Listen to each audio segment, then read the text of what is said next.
जय हिंद साथियों, आप सभी का एक बार फिर से स्वागत है हमारे यूट्यूब चैनल पर। साथियों, ये जो वीडियो है वो मेनली फोकस है state Uttarakhand state BEd combined entrance exam के ऊपर, यानी कि बीएड संयुक्त प्रवेश परीक्षा के बारे में। इस वीडियो में हम बात करेंगे काउंसलिंग के बारे में, इस वीडियो में हम बात करेंगे कट ऑफ क्या जा सकती है, और इस वीडियो में हम बात करेंगे जो प्रक्रिया रहती है प्रवेश की। हालांकि एक चीज़ मैं आपको बता दूं कि सारे वीडियोस मैंने पहले से अपलोड कर रखे हैं, आप जाकर प्लेलिस्ट खंगाल सकते हैं, कुमाऊं यूनिवर्सिटी, SSJU, श्रीदेव सुमन। बाकी अगर आप इस वीडियो को देखेंगे पूरा तब भी आपको सारी चीज़ें समझ आ जाएंगी। तो जब से रिज़ल्ट जारी हुआ है आप सभी लोगों के मन में ये विचार आ रहा होगा कि अब नेक्स्ट स्टेप क्या है, यानी कि नेक्स्ट स्टेप है अब काउंसलिंग। और काउंसलिंग कब होगी, उसकी फ़ीस क्या होती है, क्या प्रक्रिया रहती है, और सबसे मेन बात कि क्या मुझे सरकारी सीट मिल पाएगी या नहीं। मैं प्रथम से ही जब से इसके फॉर्म आए थे तब से आपको बता रहा था कि थोड़ा सा आप पढ़ लीजिए, प्रीवियस ईयर पेपर लगा लीजिए। आपने देखा होगा कि लगभग पेपर उतना टफ भी नहीं आता, बट ये है कि जो प्रीवियस ईयर क्वेश्चन पेपर है उसी से रिलेटेड ज़्यादातर क्वेश्चन या उसी प्रकार का जो प्रश्न पत्र है वो बनाया जाता है। आप सभी ने ये गौर किया होगा। तो अभी सब लोग पूछ रहे हैं कि मेरे इतने मार्क्स हैं, मेरा नॉन क्वालिफाइड आ रहा है, नॉट क्वालिफाइड या क्वालिफाइड आ रहा है, मैं SC कैटेगरी हूँ, मेरे को ये आरक्षण। तो वो सारी चीज़ें हम बात करेंगे धीरे धीरे। ये सबके डाउट तो इस वीडियो में क्लियर होंगे नहीं, बट एक तरफा मैं जो बताना चाह रहा हूँ वो सारी जानकारी आपको मिल जाएगा स्टेप वाइज, यानी कि एक प्रक्रिया के तहत इसके बाद क्या स्टेप होगा, इसके बाद क्या होगा, ये सारी चीज़ें मैं आपको बताऊँगा। बाकी कट ऑफ के बारे में लास्ट में बात करेंगे, जिसमें मैं आपको बताऊंगा MBPG के बारे में, क्योंकि MBPG का बीएड का थोड़ा सा मेरे को आइडिया है, ठीक है, वो चीज़ें अलग हैं। बाकी SSJU का भी मैं आपको बताऊंगा। मैंने दोनों जगह जो है गवर्नमेंट सीट निकाली थी, या थी मेरी, एक तरीके से मिल गई थी जैसे तैसे। और उसके बाद अगर मैं आपको बताऊं, सबसे पहले हम बात करते हैं कि इसके बाद की प्रक्रिया। तो सबसे पहले आ रहा था कि काउंसलिंग कब होगी। तो काउंसलिंग का अभी देखिए नोटिफिकेशन आएगा। कोई भी चीज़ होती है तो नोटिफिकेशन आता है, और नोटिफिकेशन कहाँ आता है, आपको वेबसाइट में मिलेगा। तो आप वेबसाइट तो लगातार देखते रहें 2-3 दिन के अंतराल में।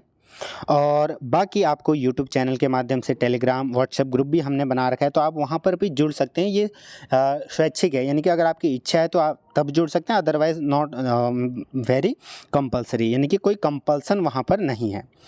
दूसरी चीज़, इसका नोटिफिकेशन जहाँ तक है कि 1 हफ्ते के बाद आएगा, या फिर ये हो सकता है कि जब कॉलेज खुल जाए तब तक ऑनलाइन प्रक्रिया हो और उसके बाद आपकी काउंसलिंग होने लग जाए। तो वो सारी चीज़ें हैं। कई लोग ये पूछ रहे थे कि जो वेटेज मार्क्स है वो जुड़े हैं या नहीं। तो वेटेज मार्क्स का ये सीन रहता है कि जब आपका काउंसलिंग में डॉक्यूमेंट वेरीफाई हो जाएंगी या इस प्रकार प्रक्रिया होती है तो तब आपके वेटेज मार्क्स से जुड़ते हैं, ठीक है। और जो कट ऑफ वाली बात है उस पर तो हम बात करेंगे ही। तो अब नेक्स्ट स्टेप आपका होगा काउंसलिंग। काउंसलिंग के लिए क्या होगा कि आपके ऑनलाइन फॉर्म ओपन होंगे, उसमें आपकी फ़ीस लगेगी 500-700, जो भी इस बार होगा वो डिपेंड करता है और हर साल बढ़ती रहती है, ठीक है। तो फ़ीस लगेगी। फ़ीस आप जब डेबिट करोगे उसके बाद आप चॉइस भरोगे। चॉइस कैसे भरोगे, तो वो जब प्रक्रिया आएगी उसकी एक अलग से वीडियो मैं बना देता हूँ कि कैसे आपको प्रेफरेंस भरनी है, क्या प्रक्रिया रहती है। क्योंकि आप देखिए प्रेफरेंस तो आपके नंबर कैसे भी हो आप भरेंगे तो ऑर्डर में ही, क्योंकि पहले आपको सरकारी भरना है, दूसरे में फिर आपकी चॉइस का, तीसरे में, इस प्रकार से सारे कॉलेज भरने पड़ते हैं। तो पिछले बारों तक अलग अलग प्रक्रिया थी।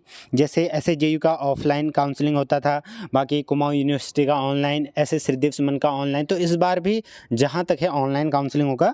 तो वो प्रोसेस तो मैं आपको बता दूंगा। इसके बाद काउंसलिंग होगा, उसके बाद आपकी मेरिट लिस्ट के आधार पर, आपकी प्रेफरेंस के आधार पर आपको कॉलेज अलॉट होंगे, और फिर आपका नोटिफिकेशन फिर से निकलेगा, एडमिशन प्रक्रिया फिर से स्टार्ट होगी। तो एडमिशन फिर स्टार्ट होंगे, उसके बाद ये प्रक्रिया चलेगी, उसके बाद फिर सेकंड काउंसलिंग, थर्ड काउंसलिंग। तो पूरी जानकारी आपको जब जब जो चीज़ें अपडेट होते रहेंगी आपको मिलते रहेगी। उसके लिए आप चैनल से जुड़ सकते हैं, जैसे कि पिछले बार की वीडियोस भी आप देख सकते हैं। तो मैंने सारी अपडेट्स दे रखी हैं, ठीक है। इस वीडियो को आने में थोड़ा सा टाइम इसलिए लग गया क्योंकि यहाँ पर थोड़ा सा बिजी शेड्यूल चल रहा है, हमारे भी एग्ज़ाम चल रहे हैं, ठीक है, उसके अकॉर्डिंग। तो ये हो गया हमारा नेक्स्ट स्टेप क्या होगा। और इसकी वेबसाइट आप देखते रहें, आप टेलीग्राम ग्रुप या कहीं पर भी यूट्यूब चैनल जहाँ पर भी सूचना मिलती है तो आप देख सकते हैं। क्योंकि देखिए आप रोज़ बहुत सारा टाइम वेस्ट करते हैं या यूँ कहें देखते हैं इंस्टाग्राम में और यूट्यूब में, तो आप ये चीज़ें भी देखते रह सकते हैं, ठीक है। दूसरा चीज़, कई लोग ये बोल रहे हैं कि मेरे इतने मार्क्स हैं क्वालिफाइड नॉन क्वालिफाइड का, तो मैंने आपको बताया था कि आरक्षित श्रेणियों का 200 में से 27% आपको अंक लाने थे, ठीक है। यानी कि 54 अंक अगर आप दोनों पेपर को मिला करके, पेपर 1 पेपर 2 मिला करके लाते तो आप पास होते, आपका क्वालिफाइड दिखा रहा होता, ठीक है। दूसरा, जो जनरल है उनको 80 मार्क्स लाने थे, ठीक है, 80 मार्क्स आपको वहाँ पर लाने थे, ठीक है। तो ये सारी चीज़ें थी। बाकी अगर आपके इतने मार्क्स आ रहे थे तो आप क्या होंगे, क्वालिफाइड आपके उसमें लिखा आएगा। तो ये तो हो गया क्वालिफ़िकेशन का सिनेरियो। अब कई लोग ये भी पूछ रहे थे कि मेरा ये कैटेगरी था, मैं नॉन क्वालिफाइड हूँ। तो देखिए, एक क्वालिफाइड का क्राइटेरिया अलग है, एक जो सीट रिज़र्व रहती है वो अलग है, ठीक है। रिजर्वेशन का भी तो तरीका अलग है। अब देखिए, जैसे फिजिकली हैंडिकैप्ड की कोई सीट है तो उसका भी एक क्वालिफिकेशन मार्क्स होता है, समझ रहे हैं आप। उसके बाद उस सीट में अगर आप फिर वो सीट, हालांकि उसी के लिए क्या होगी, स्पेसिफाइड होगी, बट एक क्वालिफिकेशन क्राइटेरिया तो होता ही है, तो इसका ध्यान रखना, ठीक है। ये सारी चीज़ें होगी। अब अगर बात करें हम कॉलेजों की, तो मैंने बता रखे हैं, आप ज़रूर जाकर उन वीडियोस को देखिएगा।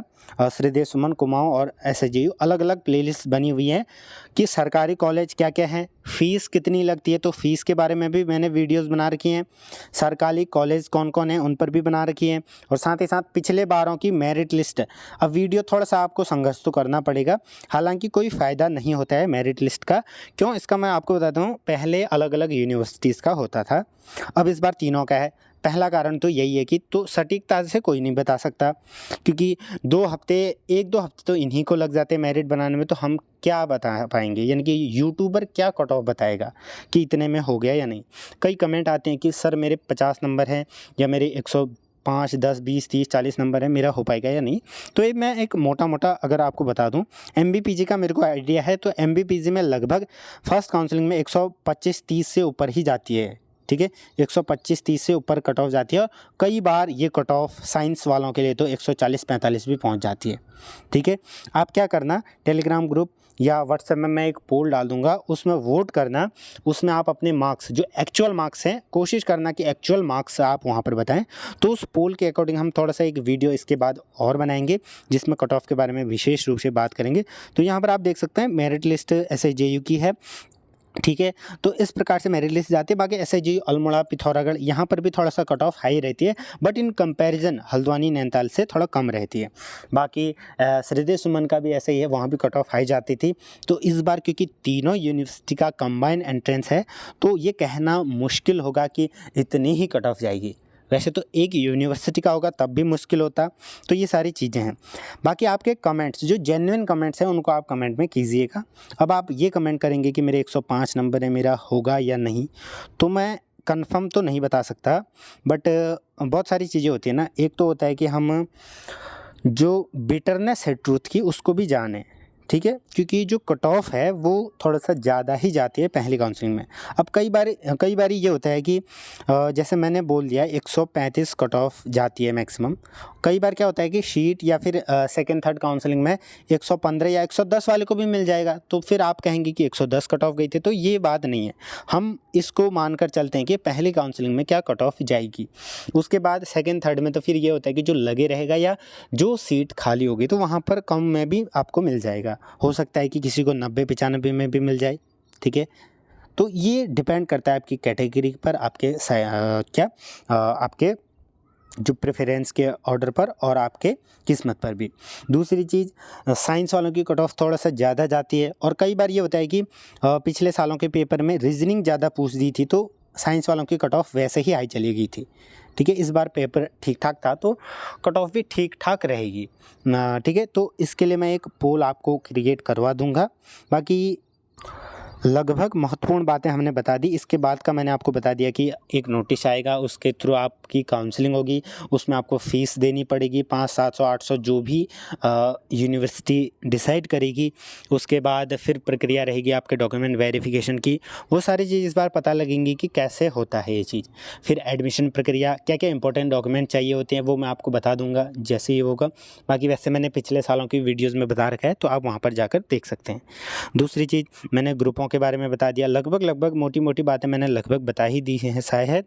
अगर आप चाहते हैं कि कुछ ऐसे अपडेट मिलते रहे तो चैनल से जुड़े रहिएगा, ठीक है। बाकी व्हाट्सएप ग्रुप भी है हमारा, और MBPG में जो एडमिशन लेना चाहते हैं या हल्दू चौड़ में, तो वो संपर्क कर सकते हैं। MBPG खास तौर पर जुड़े रहें। धन्यवाद।